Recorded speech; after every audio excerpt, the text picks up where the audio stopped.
नमस्कार। खबरों के इस बुलेटिन में तुहाडा स्वागत है। मैं हाँ जसप्रीत सिंह। पहला पेश ने चोणवीआं खबरां। प्रधानमंत्री नरेंद्र मोदी अज सवेरे 11 बजे आकाशवाणी ते मन की बात प्रोग्राम राहीं लोकां नाल विचार साझे करनगे।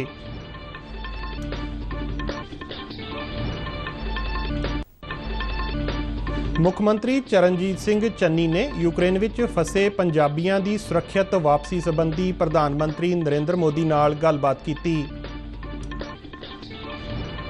यूक्रेन विच फसे 219 भारतीयों नूं रोमानिया तो लैके आई विशेष उड़ान मुंबई पुजी।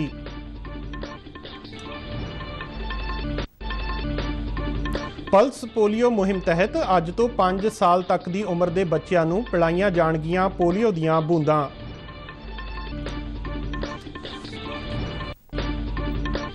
पंजाब के ज़्यादातर हिस्सों में बीते दिन मींह पैण कारण तापमान में गिरावट।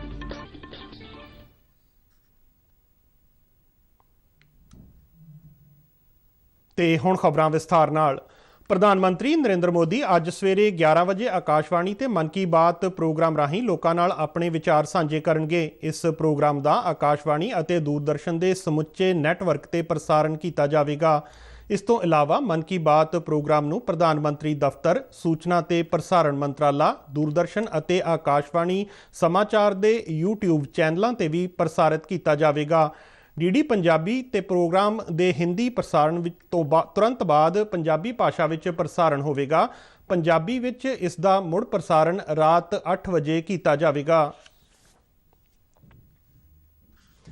प्रधानमंत्री नरेंद्र मोदी ने कल यूक्रेन के राष्ट्रपति जेलेंस्की नाल टैलीफोन ते गलबात की। दोहां नेतावां विचाले लंबी गलबात हुई। यूक्रेन के राष्ट्रपति ने प्रधानमंत्री नूं उत्थों के हालात तो जाणू करवाया। इस दौरान प्रधानमंत्री नरेंद्र मोदी ने यूक्रेन विच भारतीयों की सुरक्षा का मुद्दा भी चुक्या। प्रधानमंत्री ने यूक्रेन विच जान माल दे होए नुकसान ते हमदर्दी का इजहार किया। उन्हां यूक्रेन के अधिकारियों नूं भारतीय नागरिकों की वापसी विच मदद देण लई भी आख्या।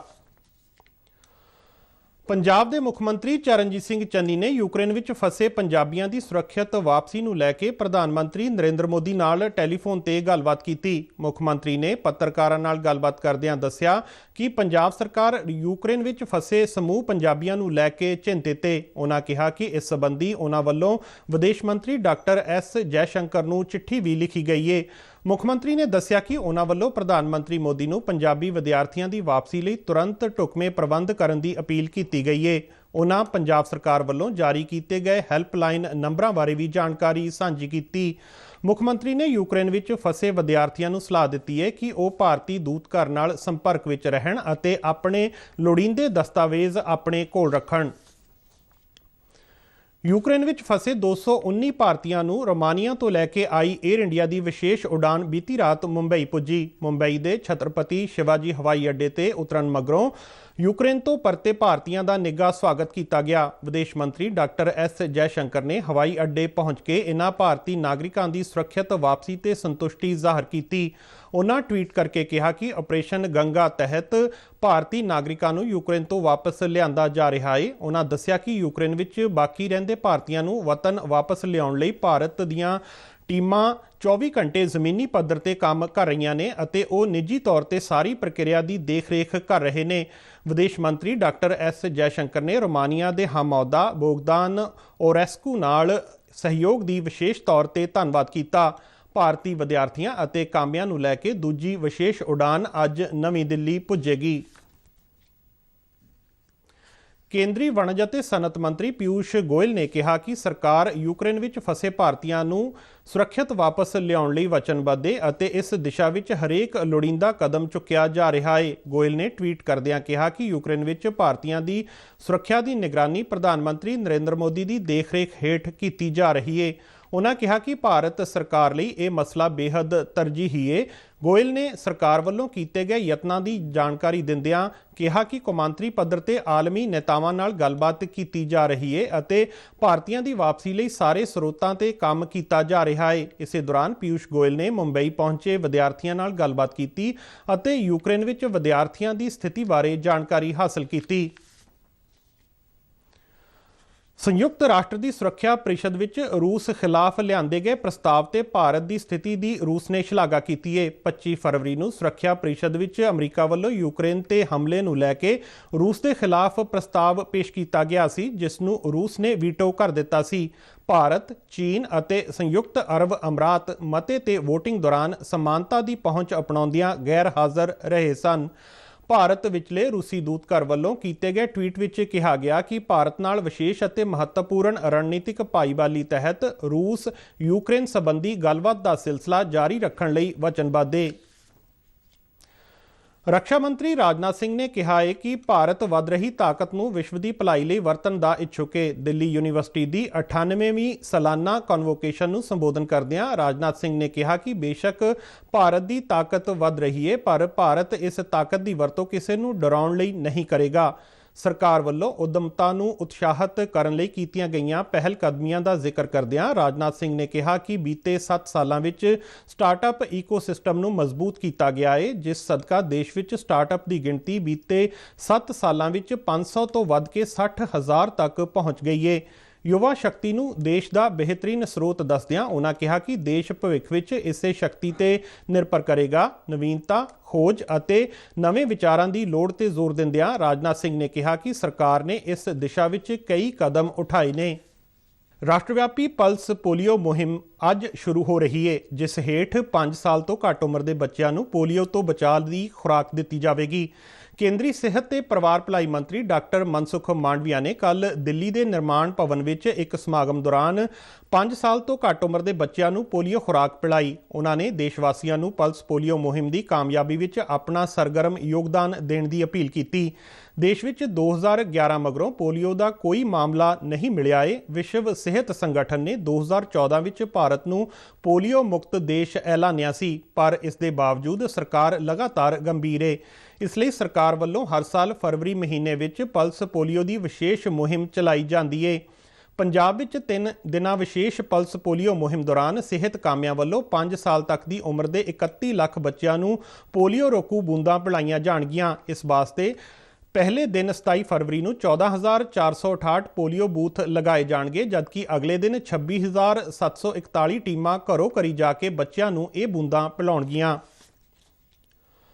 ਪੰਜਾਬ ਦੇ ਜਨਗਣਨਾ ਵਿਭਾਗ ਨੇ ਖੋਜਾਰਥੀਆਂ ਨੂੰ ਅੰਕੜੇ ਮੁਹੱਈਆ ਕਰਵਾਉਣ ਲਈ ਭਾਰਤੀ ਤਕਨੀਕੀ ਸੰਸਥਾਨ IIT ਰੋਪੜ ਨਾਲ ਮਿਲ ਕੇ ਜਨਗਣਨਾ ਡੇਟਾ ਰਿਸਰਚ ਵਰਕ ਸਟੇਸ਼ਨ ਦੀ ਸਥਾਪਨਾ ਕੀਤੀ ਹੈ।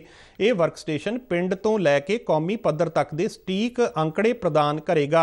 ਜਨਗਣਨਾ ਵਿਭਾਗ ਦੇ ਅੰਕੜੇ ਦੇਸ਼ ਭਰ ਵਿੱਚ ਵੱਖ-ਵੱਖ ਪੱਧਰਾਂ ਤੇ ਤਿਆਰ ਕੀਤੀਆਂ ਗਈਆਂ ਨੀਤੀਆਂ ਲਈ ਬੁਨਿਆਦੀ ਭੂਮਿਕਾ ਨਿਭਾਉਂਦੇ ਨੇ। ਸੰਯੁਕਤ ਰੂਪ ਵਿੱਚ ਸਥਾਪਿਤ ਕੀਤੇ ਗਏ ਇਸ ਸਟੇਸ਼ਨ ਦੀ ਸ਼ੁਰੂਆਤ ਮੌਕੇ IIT ਰੋਪੜ ਦੇ ਡਾਇਰੈਕਟਰ ਪ੍ਰੋਫੈਸਰ ਰਾਜੀਵ ਆਹੂਜਾ ਨੇ ਕਿਹਾ ਕਿ ਇਹ ਪਹਿਲਕਦਮੀ ਵੱਖ-ਵੱਖ ਵਿਸ਼ਿਆਂ ਦੇ ਖੋਜਾਰਥੀਆਂ ਵੱਲੋਂ ਜਨਗਣਨਾ ਦੇ ਅੰਕੜਿਆਂ ਦੀ ਵਧੇਰੇ ਅਤੇ ਕੁਸ਼ਲ ਵਰਤੋਂ ਲਈ ਸਹਾਇਤਾ ਪ੍ਰਦਾਨ ਕਰੇਗੀ। ਕੇਂਦਰ ਸਰਕਾਰ ਵੱਲੋਂ ਸਾਲ 2022-23 ਦੇ ਹਾੜੀ ਖਰੀਦ ਸੀਜ਼ਨ ਦੌਰਾਨ 4 ਕਰੋੜ 44 ਲੱਖ ਮੀਟ੍ਰਿਕ ਟਨ ਕਣਕ ਖਰੀਦੇ ਜਾਣ ਦਾ ਅਨੁਮਾਨ ਹੈ। ਸਭ ਤੋਂ ਵੱਧ 1 ਕਰੋੜ 32 ਲੱਖ ਮੀਟ੍ਰਿਕ ਟਨ ਕਣਕ ਦੀ ਸਰਕਾਰੀ ਖਰੀਦ ਪੰਜਾਬ ਵਿੱਚੋਂ ਕੀਤੀ ਜਾਵੇਗੀ। ਖਰੀਦ ਪ੍ਰਬੰਧਾਂ ਦਾ ਜਾਇਜ਼ਾ ਲੈਣ ਲਈ ਖੁਰਾਕ ਤੇ ਜਨਤਕ ਵੰਡ ਵਿਭਾਗ ਦੇ ਸਕੱਤਰ ਨੇ ਰਾਜਾਂ ਦੇ ਖੁਰਾਕ ਸਕੱਤਰਾਂ ਤੇ ਭਾਰਤੀ ਖੁਰਾਕ ਨਿਗਮ ਦੇ ਅਧਿਕਾਰੀਆਂ ਨਾਲ ਵੀਡੀਓ ਕਾਨਫਰੰਸ ਰਾਹੀਂ ਵਿਚਾਰ ਵਟਾਂਦਰਾ ਕੀਤਾ। ਸ੍ਰੀ ਅਨੰਦਪੁਰ ਸਾਹਿਬ ਵਿਖੇ 17 ਮਾਰਚ ਤੋਂ 19 ਮਾਰਚ ਤੱਕ ਚੱਲਣ ਵਾਲੇ ਇਤਿਹਾਸਕ ਹੋਲਾ ਮੁਹੱਲਾ ਮੇਲੇ ਦੀਆਂ ਤਿਆਰੀਆਂ ਜ਼ੋਰ ਸ਼ੋਰ ਨਾਲ ਕੀਤੀਆਂ ਜਾ ਰਹੀਆਂ ਨੇ। ਇਸ ਸੰਬੰਧੀ ਰੂਪਨਗਰ ਡਿਪਟੀ ਕਮਿਸ਼ਨਰ ਸੋਨਾਲੀ ਗਿਰੀ ਨੇ ਸਿਵਲ ਅਤੇ ਪੁਲਿਸ ਅਧਿਕਾਰੀਆਂ ਨਾਲ ਕੱਲ੍ਹ ਇੱਕ ਬੈਠਕ ਕੀਤੀ। ਡਿਪਟੀ ਕਮਿਸ਼ਨਰ ਨੇ ਦੱਸਿਆ ਕਿ ਸ੍ਰੀ ਅਨੰਦਪੁਰ ਸਾਹਿਬ ਦੇ SDM ਕੇਸ਼ਵ ਗੋਇਲ ਨੂੰ ਮੇਲਾ ਅਧਿਕਾਰੀ ਨਿਯੁਕਤ ਕੀਤਾ ਗਿਆ ਹੈ, ਜੋ ਮੇਲੇ ਦੇ ਸਮੁੱਚੇ ਪ੍ਰਬੰਧਾਂ ਦੀ ਦੇਖਰੇਖ ਕਰਨਗੇ। ਮੇਲੇ ਵਾਲੇ ਸਥਾਨ ਨੂੰ 11 ਸੈਕਟਰਾਂ ਵਿੱਚ ਵੰਡਿਆ ਗਿਆ ਹੈ। ਆਜ਼ਾਦੀ ਕਾ ਅੰਮ੍ਰਿਤ ਮਹੋਤਸਵ ਤਹਿਤ ਜਲੰਧਰ ਦੇ HMV ਕਾਲਜ ਵਿੱਚ ਇਨੀ ਦਿਨੀ ਸਾਇੰਸ ਵੀਕ ਦਾ ਆਯੋਜਨ ਕੀਤਾ ਗਿਆ ਹੈ। ਇਸ ਵੀਕ ਤਹਿਤ ਸਾਇੰਸ ਵਿਸ਼ੇ ਤੇ ਆਧਾਰਿਤ ਕਈ ਪ੍ਰੋਗਰਾਮ ਰੋਜ਼ਾਨਾ ਕਰਵਾਏ ਜਾ ਰਹੇ ਨੇ। ਇਸੇ ਲੜੀ ਵਿੱਚ ਕੱਲ੍ਹ ਕੋਰੀਓਗ੍ਰਾਫੀ ਦਾ ਪ੍ਰਬੰਧ ਕੀਤਾ ਗਿਆ ਅਤੇ ਵਿਗਿਆਨ ਦੇ ਫਾਇਦਿਆਂ ਤੇ ਨੁਕਸਾਨ ਬਾਰੇ ਦੱਸਿਆ ਗਿਆ। ਇਹ ਆਯੋਜਨ ਭਾਰਤ ਸਰਕਾਰ ਦੇ ਸੱਭਿਆਚਾਰਕ ਮੰਤਰਾਲਾ ਵੱਲੋਂ ਪੰਜਾਬ ਸਰਕਾਰ ਦੀ ਸਾਇੰਸ ਤੇ ਤਕਨਾਲੋਜੀ ਕਾਉਂਸਲ ਨਾਲ ਮਿਲ ਕੇ ਕੀਤਾ ਗਿਆ ਹੈ। ਇੱਕ ਰਿਪੋਰਟ। गल करते अज विज्ञान की इस बदले हुए जहान की भावें बड़ा ही महान है बरती सांभ के ए विज्ञान बड़ी बदली इतने दुनियादारी है अज सब नूं सहूलत प्यारी है पर इसदे भी कई नुकसान ने बरती सांभ के विज्ञान के सही उपयोग का सुनेहा देंदे ये विद्यार्थी मौका रहा जलंधर के HMV कॉलेज में चल रहे साइंस वीक का। आज़ादी का अमृत महोत्सव की लड़ी में आयोजित इस महोत्सव में विद्यार्थियों ने साइंस से आधारित नाटकों राही शानदार पेशकारी की। कॉलेज की प्रिंसीपल डॉक्टर अजय श्रीन मुताबक अजिहे प्रोग्राम बच्चों का रुझान साइंस वाल वधाउण विच मदद करते हैं। ਬੱਚਿਆਂ ਨੂੰ ਸਾਇੰਸ ਵੱਲ ਮੋੜਿਆ ਜਾ ਸਕੇ, ਚੰਗੇ ਰਿਸਰਚਰਸ ਪੈਦਾ ਹੋ ਸਕਣ, ਚੰਗੇ ਸਾਇੰਟਿਸਟ ਪੈਦਾ ਹੋ ਸਕਣ ਔਰ ਬੱਚਿਆਂ ਦਾ ਰੁਝਾਨ ਸਾਇੰਸ ਵਾਲੇ ਪਾਸੇ ਮੋੜਿਆ ਜਾ ਸਕੇ। ਬੱਚਿਆਂ ਨੂੰ ਹੈਂਡਸ ਔਨ ਟ੍ਰੇਨਿੰਗ ਦਿੱਤੀ ਗਈ ਹੈ, ਵਰਕਿੰਗ ਮਾਡਲਸ ਨੂੰ ਦਿਖਾਇਆ ਗਿਆ ਹੈ। बहुत सारे poster competition, rangoli competition, choreography, नुक्कड़ नाटक किए जा रहे हैं। इस आयोजन ਨੂੰ ਵਿਦਿਆਰਥੀਆਂ ਨੇ ਸਲਾਹਿਆ। बहुत सारे कंपीटिशनस होए ते बच्चों को बहुत कुछ सीखने लिए मिले, जिवें मॉडल मेकिंग च सानू नवीं नवीं टेक्नीक्स बारे पता लगा कि किद्दां असी स्पीड ब्रेकर्स नाल एनर्जी इलैक्ट्रिसिटी जनरेट कर सकते हैं, किद्दां असी IR सेंसर्स नाल काम करके बहुत सारिया चीज़ां कर सकते हैं। इस साइंस वीक विच असी इत्थे कुछ बहुत सारिया नवीं चीज़ां सीखियां कि जिस तरह असी किवें टैक्नोलॉजी नूं यूज़ करके अपनी पढ़ाई नूं अगे लैके जा सकते हैं, पढ़ाई दे विच होर ज़्यादा सक्सैस हासिल कर सकते हैं, किवें असी टैक्नोलॉजी नूं यूज़ करके साइंस नूं यूज़ करके अपने कामां नूं वधिया बना सकते हैं। विज्ञान प्रसार कोआर्डीनेटर डॉक्टर मीनाक्षी सियाल मुताबक असी रोज़मर्रा की जिंदगी दे विच साइंस का उपयोग कर रहे हैं, लेकिन किस तरह हो रहा है, किस तरह असी छोटे बच्चों के विच साइंस के प्रति रुचि पैदा कर सकते हाँ, उहदा उपराला इस समारोह दे विच कीता गया है, जिस दे लई असी इस समारोह दे विच प्रदर्शनी लगाई है और उस प्रदर्शनी दे विच किस तरह असी अपनी रोज़मर्रा की जिंदगी दे विच विज्ञान का प्रयोग लिया रहे हैं उहदे बारे दस्सिया गया। यकीनन ये प्रोग्राम विज्ञान सर्वत्र पूजे ते साइंस बारे विद्यार्थियों के नाल आम लोगों में भी जागरूकता लियावेगा। खादर शरीफ के नाल शिशु शर्मा शांतल, दूरदर्शन समाचार, जलंधर। ਕੇਂਦਰ ਸਰਕਾਰ ਨੇ ਭਾਰਤੀ ਜੀਵਨ ਬੀਮਾ ਨਿਗਮ ਵਿੱਚ 20% ਸਿੱਧੇ ਵਿਦੇਸ਼ੀ ਨਿਵੇਸ਼ ਨੂੰ ਆਟੋਮੈਟਿਕ ਰੂਟ ਤਹਿਤ ਪ੍ਰਵਾਨਗੀ ਦੇ ਦਿੱਤੀ ਹੈ। ਦੇਸ਼ ਦੀ ਸਭ ਤੋਂ ਵੱਡੀ ਬੀਮਾ ਕੰਪਨੀ ਵਿੱਚ ਵਿਨਿਵੇਸ਼ ਤਹਿਤ ਇਸ ਨੂੰ ਪ੍ਰਧਾਨ ਮੰਤਰੀ ਨਰਿੰਦਰ ਮੋਦੀ ਦੀ ਅਗਵਾਈ ਵਿੱਚ ਕੇਂਦਰੀ ਮੰਤਰੀ ਮੰਡਲ ਦੀ ਬੈਠਕ ਦੌਰਾਨ ਪ੍ਰਵਾਨਗੀ ਦਿੱਤੀ ਗਈ। ਸਨਅਤੀ ਪ੍ਰੋਤਸਾਹਨ ਅਤੇ ਅੰਦਰੂਨੀ ਵਪਾਰ ਵਿਭਾਗ ਵੱਲੋਂ ਭਾਰਤੀ ਜੀਵਨ ਬੀਮਾ ਨਿਗਮ ਵਿੱਚ ਸਿੱਧੇ ਵਿਦੇਸ਼ੀ ਨਿਵੇਸ਼ ਨੂੰ ਪ੍ਰਵਾਨਗੀ ਲਈ ਪ੍ਰਸਤਾਵ ਲਿਆਂਦਾ ਗਿਆ ਸੀ, ਜਿਸ ਤੇ ਖਜ਼ਾਨਾ ਮੰਤਰਾਲੇ ਦਾ ਸੁਝਾਅ ਵੀ ਲਿਆ ਗਿਆ। शुरुआती जनतक पेशकश तहत LIC ਦੇ IPO मार्च महीने तक बाजार ਵਿੱਚ ਉਪਲਬਧ ਹੋਣ ਦੀ ਸੰਭਾਵਨਾ ਹੈ। ਨਿਗਮ ਦੇ ਕਰਮਚਾਰੀਆਂ ਅਤੇ ਪਾਲਿਸੀ ਧਾਰਕਾਂ ਨੂੰ IPO ਦੀਆਂ ਬੁਨਿਆਦੀ ਕੀਮਤਾਂ ਵਿੱਚ ਛੋਟ ਦਿੱਤੀ ਜਾਵੇਗੀ।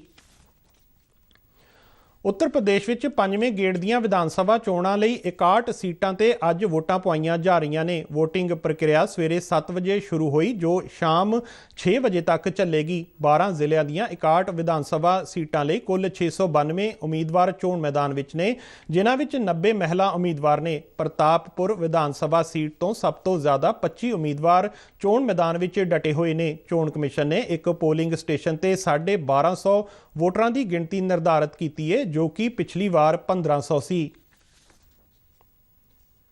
ਪੰਜਾਬ ਦੇ ਜ਼ਿਆਦਾਤਰ ਹਿੱਸਿਆਂ ਵਿੱਚ ਬੀਤੇ ਦਿਨ ਮੀਂਹ ਪੈਣ ਕਾਰਨ ਤਾਪਮਾਨ ਦੇ ਪੱਧਰ ਵਿੱਚ ਗਿਰਾਵਟ ਦਰਜ ਕੀਤੀ ਗਈ ਹੈ। ਮੌਸਮ ਵਿਭਾਗ ਮੁਤਾਬਕ ਅੰਮ੍ਰਿਤਸਰ ਵਿੱਚ ਘੱਟੋ ਘੱਟ ਤਾਪਮਾਨ 7.6 ਡਿਗਰੀ ਸੈਲਸੀਅਸ ਦਰਜ ਕੀਤਾ ਗਿਆ। ਪਟਿਆਲਾ ਵਿੱਚ 9.8 ਅਤੇ ਲੁਧਿਆਣਾ ਵਿੱਚ 10 ਡਿਗਰੀ ਸੈਲਸੀਅਸ ਤਾਪਮਾਨ ਰਿਕਾਰਡ ਹੋਇਆ। ਮਹਿਕਮੇ ਮੁਤਾਬਕ ਪੰਜਾਬ ਦੇ ਕਈ ਹਿੱਸਿਆਂ ਵਿੱਚ ਅੱਜ ਬੱਦਲਵਾਈ ਬਣੀ ਰਹਿ ਸਕਦੀ ਹੈ। ਸੂਬੇ ਦੇ ਉੱਤਰੀ ਅਤੇ ਪੱਛਮੀ ਜ਼ਿਲ੍ਹਿਆਂ ਵਿੱਚ ਗਰਜ ਚਮਕ ਨਾਲ ਮੀਂਹ ਪੈਣ ਦੀ ਸੰਭਾਵਨਾ ਹੈ। ਭਾਰਤ ਅਤੇ ਸ੍ਰੀਲੰਕਾ ਦੀਆਂ ਟੀਮਾਂ ਵਿਚਾਲੇ ਕੌਮਾਂਤਰੀ T20 ਕ੍ਰਿਕਟ ਮੈਚਾਂ ਦੀ ਲੜੀ ਦਾ ਤੀਜਾ ਤੇ ਆਖਰੀ ਮੈਚ ਅੱਜ ਧਰਮਸ਼ਾਲਾ ਵਿੱਚ ਖੇਡਿਆ ਜਾਵੇਗਾ। ਕੱਲ੍ਹ ਖੇਡੇ ਗਏ ਲੜੀ ਦੇ ਦੂਜੇ ਮੈਚ ਵਿੱਚ ਭਾਰਤ ਨੇ ਸ੍ਰੀਲੰਕਾ ਨੂੰ 7 ਵਿਕਟਾਂ ਦੇ ਫਰਕ ਨਾਲ ਹਰਾਇਆ। ਭਾਰਤ ਨੇ ਟਾਸ ਜਿੱਤ ਕੇ ਸ੍ਰੀਲੰਕਾ ਨੂੰ ਪਹਿਲਾਂ ਬੱਲੇਬਾਜ਼ੀ ਕਰਨ ਦਾ ਸੱਦਾ ਦਿੱਤਾ। ਸ੍ਰੀਲੰਕਾ ਦੀ ਟੀਮ ਨੇ ਮਿੱਥੇ 20 ਓਵਰਾਂ ਵਿੱਚ 5 ਖਿਡਾਰੀਆਂ ਦੇ ਨੁਕਸਾਨ ਤੇ 183 ਦੌੜਾਂ ਬਣਾਈਆਂ। ਭਾਰਤੀ ਟੀਮ ਦੇ 18ਵੇਂ ਓਵਰ ਦੀ ਪਹਿਲੀ ਗੇਂਦ ਖੇਡ ਕੇ ਹੀ ਟੀਚਾ ਹਾਸਲ ਕਰ ਲਿਆ, ਜਦਕਿ ਭਾਰਤ ਦੇ ਅਜੇ 3 ਖਿਡਾਰੀ ਹੀ ਆਊਟ ਹੋਏ ਸਨ। ਸ਼੍ਰੇਯਸ ਅਈਅਰ ਨੇ ਨਾਬਾਦ 74 ਅਤੇ ਰਵਿੰਦਰ ਜਡੇਜਾ ਨੇ ਨਾਬਾਦ 45 ਦੌੜਾਂ ਦਾ ਯੋਗਦਾਨ ਦਿੱਤਾ। ਭੁਵਨੇਸ਼ਵਰ ਵਿੱਚ ਖੇਡੇ ਜਾ ਰਹੇ ਹਾਕੀ ਪ੍ਰੋ ਲੀਗ ਟੂਰਨਾਮੈਂਟ ਵਿੱਚ ਭਾਰਤ ਦੀ ਮਹਿਲਾ ਟੀਮ ਨੇ ਸਪੇਨ ਨੂੰ 2-1 ਨਾਲ ਮਾਤ ਦਿੱਤੀ।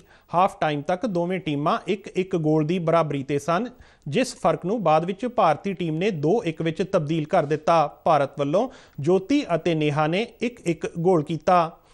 ਇਸੇ ਦੌਰਾਨ ਭਾਰਤ ਦੀ ਮਰਦਾਂ ਦੀ ਟੀਮ ਨੇ ਸਪੇਨ ਨੂੰ 5-4 ਦੇ ਫਰਕ ਨਾਲ ਹਰਾਇਆ। ਹਰਮਨਪ੍ਰੀਤ ਸਿੰਘ ਨੇ 2 ਗੋਲ ਕੀਤੇ, ਜਦਕਿ ਸ਼ਿਲਾਨੰਦ ਲਾਕੜਾ, ਵਰੁਣ ਕੁਮਾਰ ਅਤੇ ਸ਼ਮਸ਼ੇਰ ਸਿੰਘ ਨੇ 1-1 ਗੋਲ ਕੀਤਾ। ਖਬਰਾਂ ਦੇ ਬੁਲੇਟਿਨ ਸਾਡੇ ਦਰਸ਼ਕ RNU DDK ਜਲੰਧਰ ਦੇ YouTube ਚੈਨਲ, Facebook ਪੇਜ ਅਤੇ Twitter ਹੈਂਡਲ ਤੇ ਵੀ ਦੇਖ ਸਕਦੇ ਨੇ। ਇਸ ਦੇ ਨਾਲ ਹੀ ਖਬਰਾਂ ਦਾ ਇਹ ਬੁਲੇਟਿਨ ਖਤਮ ਹੋਇਆ। ਮੈਂ ਮਾਸਕ ਲਗਾ ਕੇ ਸਟੂਡੀਓ ਤੋਂ ਬਾਹਰ ਜਾ ਰਿਹਾ ਹਾਂ। ਤੁਸੀਂ ਵੀ ਜਦੋਂ ਬਾਹਰ ਜਾਓ ਤਾਂ ਮਾਸਕ ਜ਼ਰੂਰ ਲਗਾਓ। ਆਗਿਆ ਦਿਓ। ਨਮਸਕਾਰ।